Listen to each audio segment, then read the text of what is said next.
What's going on, YouTube? It's your boy Dermy Wormy, and I got a special little one for you guys because apparently Glad teamed up with Nielsen Games to put out their first ever LGBTQ inclusion report within video games.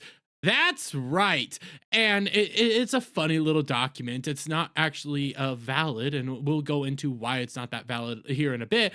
But, I'm here on IGN because, hey, they at least they're very pro this, but they at least give you like a somewhat non-biased version of reporting. They kind of just give you the facts, even though it's pretty much very clear that they're for everything that was said here, not actually looking in depth into the actual research. But you come down here, we'll just read this first little paragraph.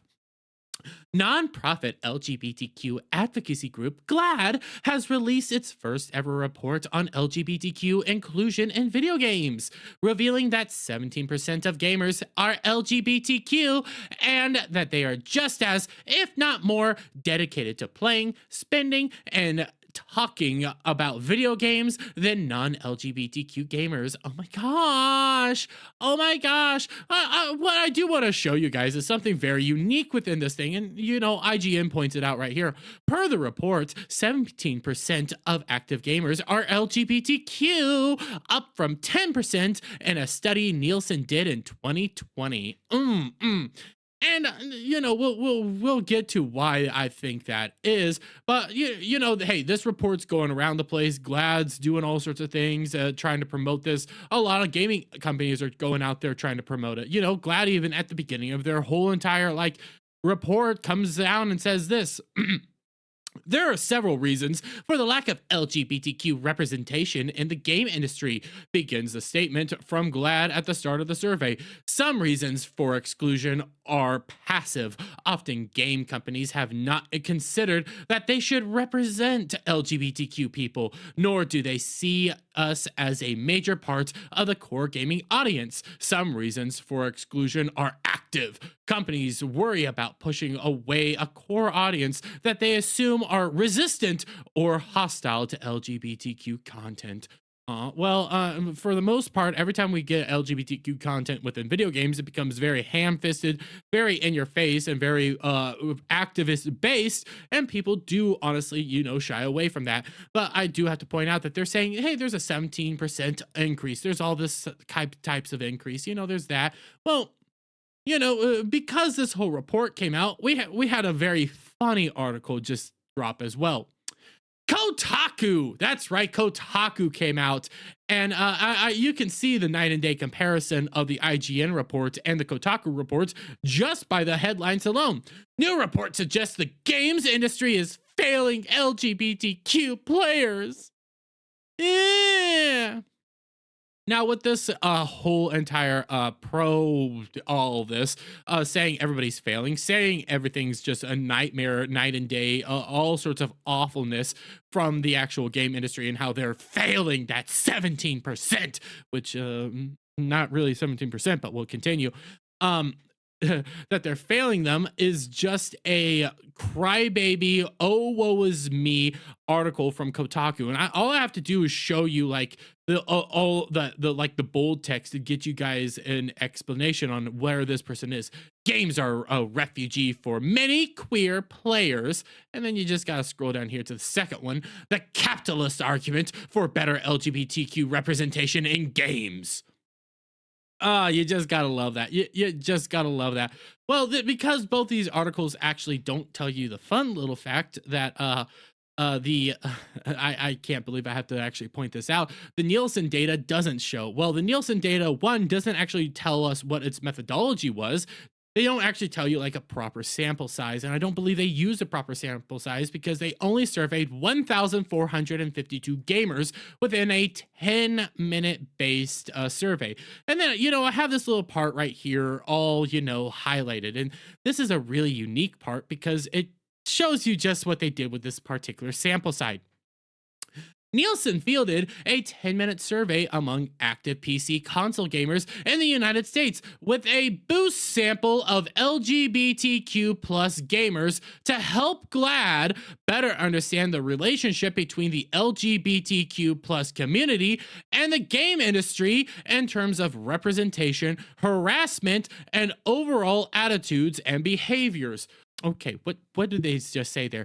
They blatantly said they used a boosted sample. A boosted sample is a sample that you go to like a abnormal amount of individuals that identify as LGBTQ or gay or whatever.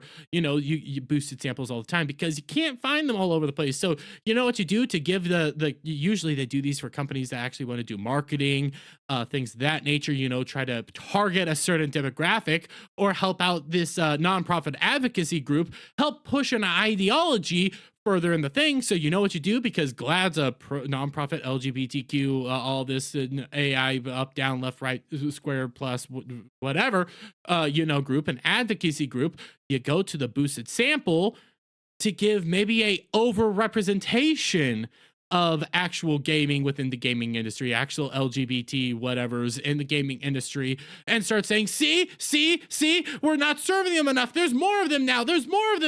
Because when you start realizing, hey, there's a boosted sample. Hey, they somehow bumped up from 10% to 17% in a span of like 4 years, I believe it was. Let me double check right now. In the span of 4 years, they bumped up from 10% to 17%. So then you start thinking, oh, their sample size was bogus. Their whole methodology was bogus. They're not telling you their methodology. They're not telling you anything about that. And because of that, you're getting Kotaku over here putting out this crybaby article and rightfully getting dunked on Twitter because of it. New report suggests the game industry is failing LGBTQ players. And you start scrolling through some of these tweets, and it's hilarious. You got Flash. I can't wait for your site to go bankrupt. According, I love how fragile you think gay people are, that they need this fake support. Tetris and Minecraft are/were the most popular games in the world. Not a lot of block people out there. Yeah, my freaking Mario. Mario's about jumping on Goombas. Racing games. Do we need LGBTQ representation within racing games? I don't really think so.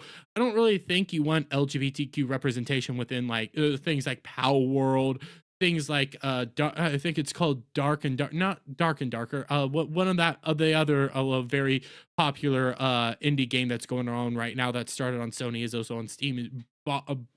Just tons of people are playing it. I can't remember the name of it. There's tons of games out there. I don't really think we require LGBTQ representation in, because it's kind of stupid. I don't really need to know what the Reach, or not the Reach, the Covenant are boning, how they're boning. I don't need to know what the Arbiter and all these people are actually doing behind the scenes. I don't need to know what's going on. And the Reach is actually, I do believe, a group within Destiny. I don't really need to know what the Reach is doing behind the scenes as well within Destiny. I don't need to know all this stuff. You don't really need these LGBTQ representations in a lot of these games where people do legitimately go just to escape. But hey, there's that. You got Michael over here. Oh, I love this one because this was a funny one. Pathfinder free play, there's the thing. Kotaku journalist integrity not found, because they have none. They have literally zero. Bruce, shout out to Bruce, the less than 0.5% of the population, and a fraction of that being customers. Smart choice. Making products requires profit for sustainability, and any responsible company would be looking for a widespread audience. I would agree. I'd agree. Why, when you start singling out an audience, you fail at everything. When you start singling out players, you fail at everything. When you try to appease everybody, you appease nobody. We continue on. Shout out to Project Egg Roll. Your site is failing. Yeah, it is. Actually, it is. I do believe they're also connected with Gizmodo and all these other things. And the AV Club, Deadspin, Gizmodo, Jacopin, all these wonderful places. I do believe a couple of these actually had to shut down. So yes, their site is failing, and they're mainly just doing this for clickbait content. Keep going on. It's failing straight players too. I agree. Memes. We just keep scrolling on. There's so many of these. There's just wonderful amounts of these. I like this one. Like you don't know what agenda the gaming industry.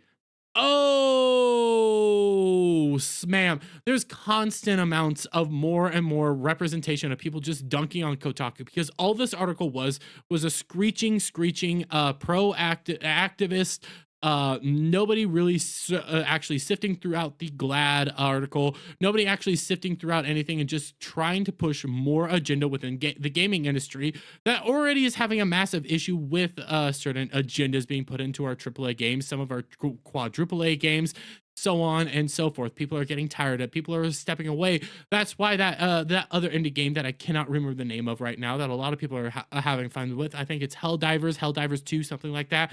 That's why those two games are skyrocketing. That's why Nintendo games are skyrocketing, because for the most part they stay out of political controversies. Then you get things like Spider-Man 2. You get things like Sweet Baby Inc., The Suicide Squad, all these other wonderful games that are coming out that have representation, that have all these agenda-based decisions being put in their games. They're not doing so well, and people are kind of taking note and checking out. That's the reality of the gaming industry right now. Kotaku is nothing more than a garbage trash website that gets deservedly gets mocked. And Glad's also just an activist site. So I think everything's wrapped up here, but it's just to be safe. If you guys like this video, please give it a thumbs up, share it out with friends, hit that subscribe button, and hit that notification bell for every time I put out a new video and go live. And I'll see you all on the next one. Bye for now.